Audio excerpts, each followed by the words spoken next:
आज जयपुर में प्रधानमंत्री नरेंद्र मोदी वर्चुअल कबड्डी फाइनल मुकाबला देखेंगे और प्रतिभागियों को संबोधित भी करेंगे।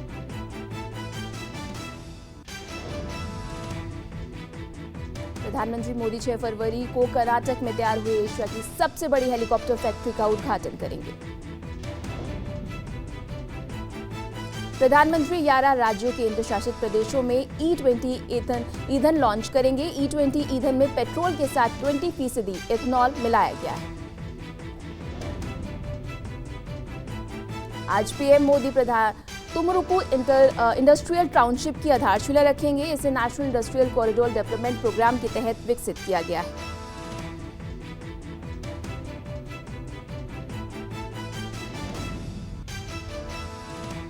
शनिवार को निर्मला सीतारमण, अनुराग ठाकुर, स्मृति ईरानी, सुशील मोदी समेत कई लोगों ने प्रेस कॉन्फ्रेंस कर जनता के सामने बजट के फायदे गिनवाए।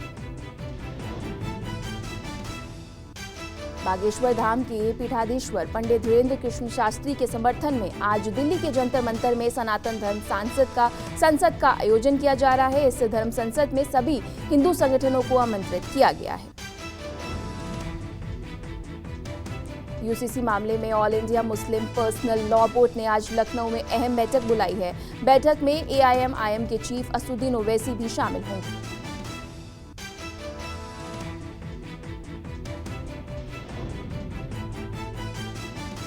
असम में बाल विवाह में जेल भेजे गए पतियों की रिहाई की मांग को लेकर धुबड़ी में तामरहाट की महिलाओं ने हंगामा किया, जिस पर पुलिस ने प्रदर्शनकारियों पर लाठीचार्ज किया। केएमपी के पीपली टोल पर किसान 2 सप्ताह से धरना दे रहे हैं। आज किसानों ने सरकार की उदासीनता को देखते हुए महापंचायत बुलाई। महापंचायत में 5 राज्यों से किसान पहुंचेंगे। आज सुबह काशी में संत निरंजन दास रविदासिया धर्म की पताका फहराकर रविदास जयंती का शुभारंभ करेंगे। रविदास जयंती में शामिल होने के लिए सीएम योगी भी यहां पहुंचेंगे। आज भारत राष्ट्र समिति बड़ी जनसभा करने जा रही है। वहीं तेलंगाना के सीएम राव आज नांदेड़ में एक बैठक को संबोधित करेंगे।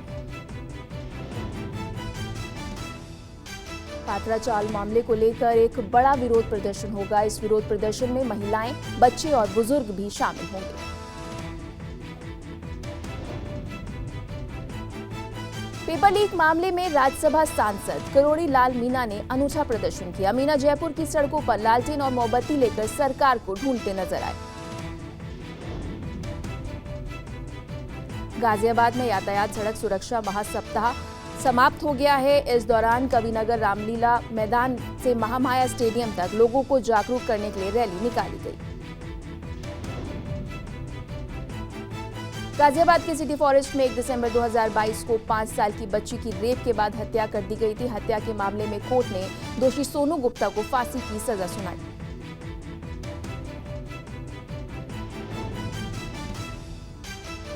त्रिपुरा में बीजेपी नेता और एक्टर मिथुन चक्रवर्ती ने रोड शो किया। इस दौरान मिथुन पार्टी के समर्थन में पार्टी संगठन मजबूत करते नजर आए। पंजाब के 36 प्रिंसिपलों को अच्छी ट्रेनिंग लेने के लिए सिंगापुर भेजा गया। पंजाब के शिक्षा मंत्री हरजोत बैंस ने इस शिक्षा क्रांति का आगाज करार दिया।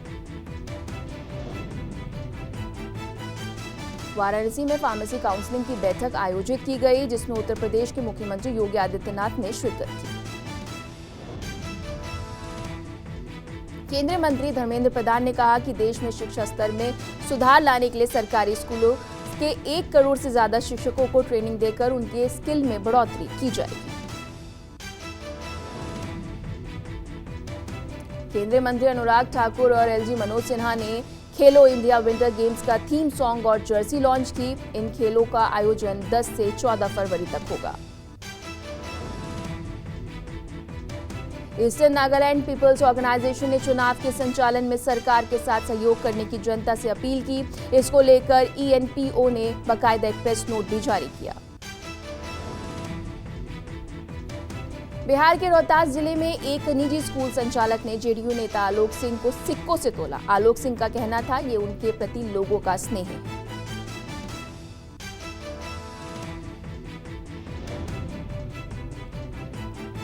प्रशांत किशोर का कहना है कि तमिलनाडु, तेलंगाना, आंध्र प्रदेश, पश्चिम बंगाल जैसे राज्यों में वही लोग सरकार चला रहे हैं जिनके बनने में हमने कंधा लगाया, खून पसीना बहाया।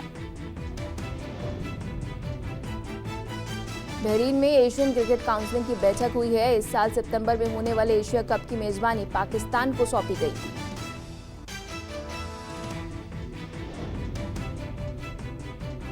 सपा प्रमुख अखिलेश यादव ने साधा बीजेपी पर निशाना, कहा बीजेपी सरकार में अन्याय चरम पर है, लोगों का जीना मुश्किल।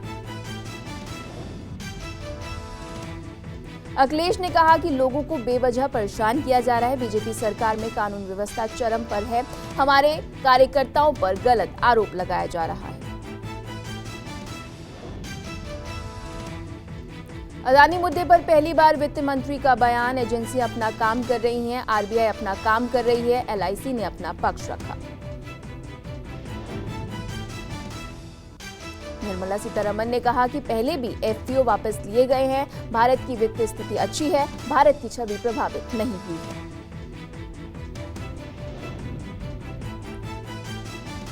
बैंकिंग सेक्टर के जोखिम पर आरबीआई का बयान, कहा भारत का बैंकिंग सिस्टम मजबूत और स्थिर। हिंडनबर्ग रिसर्च के बाद बैंकों से अदानी ग्रुप को दिए गए कर्ज का मांगा गया था जवाब। आरबीआई ने कहा वो प्रत्येक बैंकों पर लगातार निगरानी रखती है, 5 करोड़ रुपए से अधिक दिए गए कर्ज पर की जाती है मॉनिटरिंग, जिससे फाइनेंशियल स्टेबिलिटी बनी रहे। अदानी समूह के समर्थन में उतरा संघ का मुखपात्र ऑर्गेनाइजर का दावा, अदानी ग्रुप पर सुनियोजित साजिश के तहत हमला। ऑर्गेनाइजर में लिखा गया, अदानी ग्रुप पर हमले की साजिश 2016-17 में ऑस्ट्रेलिया में रची गई। ऑर्गेनाइजर ने कहा भारतीयों की एक लॉबी ने बनाई नकारात्मक कहानी, वेबसाइट बनाकर अदानी ग्रुप को किया गया बदनाम।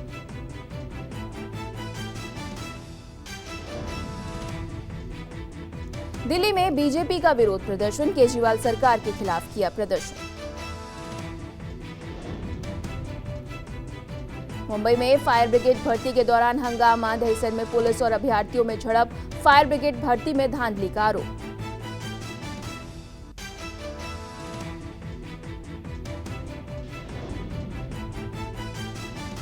चुनाव से पहले कर्नाटक में बीजेपी ने पूरी ताकत झोंकी, केंद्रीय मंत्री धर्मेंद्र प्रधान की कर्नाटक विधानसभा चुनाव का प्रभारी नियुक्त किया गया। तमिलनाडु बीजेपी अध्यक्ष के अन्नामलाई को सह प्रभारी नियुक्त किया गया है। साल के अंत में होना है कर्नाटक में विधानसभा चुनाव।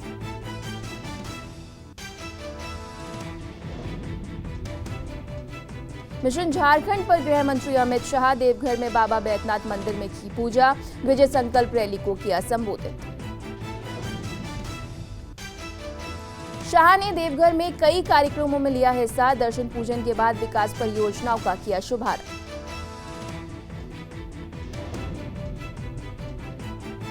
जम्मू में 300 लोगों को सुरक्षित जगहों पर पहुंचाया गया, जियोलॉजिकल सर्वे ऑफ इंडिया की टीम आज सर्वे करेगी। घटना के बाद आसपास के क्षेत्रों में दहशत का माहौल, गांव में 2 महीने पहले से दरारें आना शुरू हुई, भूस्खलन के बाद स्थिति तेजी से खराब हुई। जम्मू कश्मीर के डोडा में जमींदोज हो रहे हैं मकान, 3 घर भरभरा कर गिरे, लोगों में दहशत का माहौल।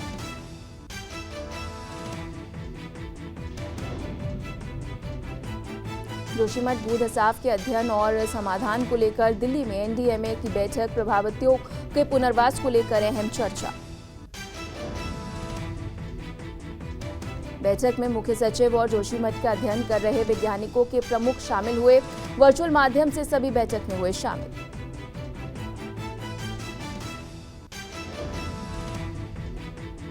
एशिया की सबसे अमीर महानगरपालिका बीएमसी ने पेश किया बजट, 52,619 करोड़ का पेश हुआ बजट, पिछले साल से करीब 15% ज्यादा।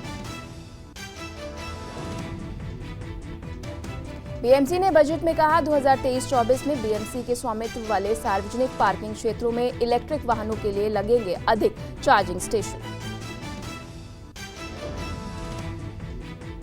बीएमसी ने एक पार्किंग ऐप विकसित करने का निर्णय लिया, जिसके जरिए सभी 32 नागरिक सार्वजनिक पार्किंग स्थल को रेगुलेट किया जाएगा। भीड़ भाड़े इलाकों में लगेगा एयर प्यूरिफायर। दहिसा, टोल नाका, मुलुंड चेक नाका, मानरखुर्द, कलानगर और हाजी अली जंक्शन में लगेंगे 5 एयर प्यूरिफायर।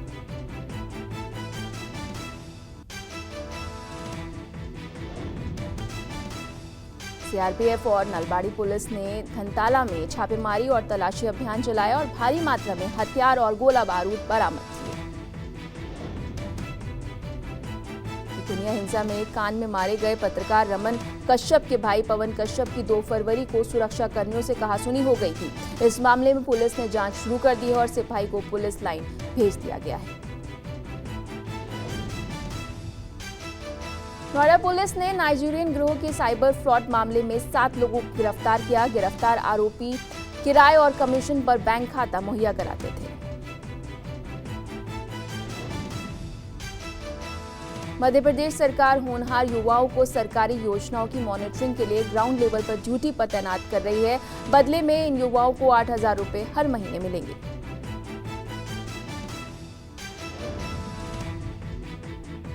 जामिया हिंसा मामले में शर्जिल इमाम को राहत। साकेत कोर्ट ने शर्जिल इमाम को किया आरोप मुक्त। शर्जिल इमाम पर नहीं चलेगा जामिया हिंसा का केस। शर्जिल पर दिल्ली दंगा समेत बाकी केस चलेंगे। गणतंत्र दिवस समारोह के दौरान दिल्ली में भाग लेने वाले एनसीसी कैडेट से मिले सीएम शिवराज। एनसीसी कैडेट्स को सम्मानित किया। पणजी में नई हेलीपैड कार्यक्रम का आयोजन। सीएम प्रमोद सावंत ने कार्यक्रम में हिस्सा लिया। पर्यटन विभाग और soaring air sources private limited को। मुंबई में अवैध कॉल सेंटर का भांडाफोड़। बांगरूनाग पुलिस ने टीम के अवैध कॉल सेंटर पर छापा मारा। एक आरोपी को पुलिस ने किया गिरफ्तार। फॉरेन करेंसी के नाम पर होती थी ठगी। 8 हाइड्रेक्स पेन ड्राइव और 3 मोबाइल बरामद। अभी भी 2 आरोपी फरार, जिसकी तलाश बंगूर नागर पुलिस कर रही है। बहराइच में पुलिस टीम ने दबंगों पर किया हमला। सिपाही और होमगार्ड हुए घायल। पुलिसकर्मियों ने भागकर बचाई जान। पुलिस ने मारपीट और हत्या का प्रयास का मुकदमा दर्ज किया है। आरोपियों की गिरफ्तारी के लिए कर रही है छापेमारी। एनएसए चीफ आज टीम बोरो से मुलाकात कर सकते हैं। भारतीय दूतावास की तरफ से ट्वीट करके ये जानकारी दी गई।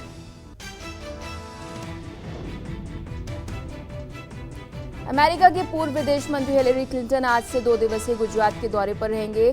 सेवा की ग्रामीण पहल के तहत हिलेरी सोमवार को सुरेंद्रनगर जिले का दौरा करेंगी।